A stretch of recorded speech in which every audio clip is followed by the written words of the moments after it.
আচ্ছা, আজকে 22শে জানুয়ারি 2025 আমরা যোগ্য গ্রুপ সি এবং গ্রুপ ডিদের পক্ষ থেকে আমরা এসএসসি অফিসে এসেছিলাম চেয়ারম্যানের কাছে কিছু বিষয়ে আলোচনার জন্য।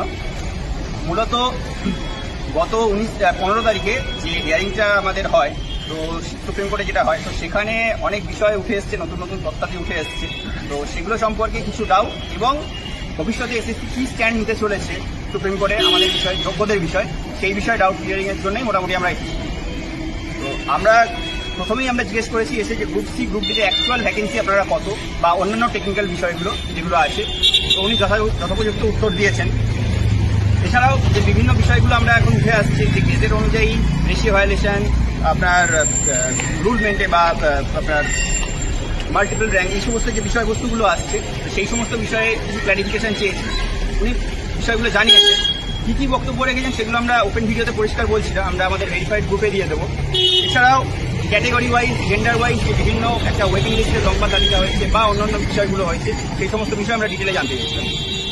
ইম্পর্টেন্ট মেইন ইস্যুগুলো যে এসএসসির বক্তব্য প্রথম দিন যেদিন বলা হয়েছিল, তারপর গতদিন এসএসসি কোনো বক্তব্য রাখেননি, যদিও রাখার সুযোগ ছিল না বা কিছু ক্ষেত্রে হয়তো ডিফেন্ড করা যেত, সেই বিষয়ে আমাদের অব্লিগেশনগুলো ওনাদের সামনে তুলে ধরেছি। এরপর এসএসসির কি স্ট্যান্ড হবে, যোগ্যদের বিষয়ে ওনারা কি ভাবছেন, সেই বিষয়ে আমরা ওনার কাছ থেকে সরাসরি জানতে চেয়েছি। উনি ওনার বক্তব্য জানিয়েছেন। এক্ষেত্রে আমরা যারা মেইনলি যাদের আমাদের বিরুদ্ধে কারোর কোনো অ্যালিগেশন নেই, সেটা কোনো র্যাঙ্কজাম ক্যাটাগরিতে হোক, আউট অফ প্যানেল ক্যাটাগরিতে হোক বা ওএমআর মিসম্যাচের ক্যাটাগরিতে হোক, তাদেরকে এসএসসি কেন ডিফেন্ড করছে না ঠিক মতো করে, সেই বিষয়ে আমরা বিস্তারিতভাবে জানিয়েছি। উনি বিষয়গুলো শুনেছেন, বিষয়গুলো সম্পর্কে আরও কিছু ধারণাও আমাদেরকে দিয়েছেন।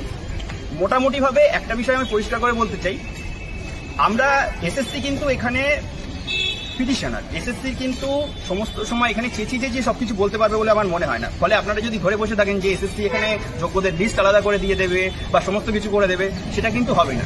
আমরা যারা ভিকটিম, আমরা যারা জেনুইন ক্যান্ডিডেট, আমরা যারা আমাদের লয়ার আছে, আমাদের লয়ারদের তুলে ধরতে হবে এই সমস্ত বিষয়।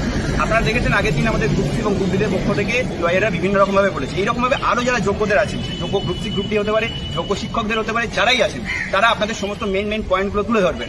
শুধুমাত্র দু একটা পয়েন্ট নয়, শুধুমাত্র পার্সেন্টেজ বা অন্যান্য পয়েন্টগুলো না, সমস্ত ভ্যালিড পয়েন্টগুলো আমাদের পক্ষে যেগুলো আছে, আমাদের পক্ষে কিন্তু যোগ্যদের পক্ষে সমস্ত পয়েন্টগুলো আছে, সেগুলো পরিষ্কারভাবে তুলে ধরতে হবে। ঠিক আছে, আশা করবো এই জিনিসটা নিয়ে আমাদের আর কোনো ভবিষ্যতে এসএসসি আমাদের পক্ষেই স্ট্যান্ড নেবে এবং আমাদের আশা থাকবে যে আমরা যাতে এর মধ্যে থেকে ক্লিয়ার হয়ে বেরিয়ে আসতে পারি। আমাদের বিরুদ্ধে কোনো অ্যালিগেশন নেই, কোনো দুর্নীতির লিস্টে আমাদের নাম নেই বা অন্য কেউ কোনো অভিযোগ করেনি, তাই আমাদের বিরুদ্ধে কোনো কিছু খারাপ হবে না আশা রাখছি। কিন্তু বলা তো যায় না, তাই আমাদের সবাইকে একসঙ্গে ইউনাইটেড থাকতে হবে এবং আমাদের কোর্টের লড়াই এবং বাইরের লড়াই যখন যেরকমভাবে প্রয়োজন হবে আমরা করতে থাকবো। আর কিছু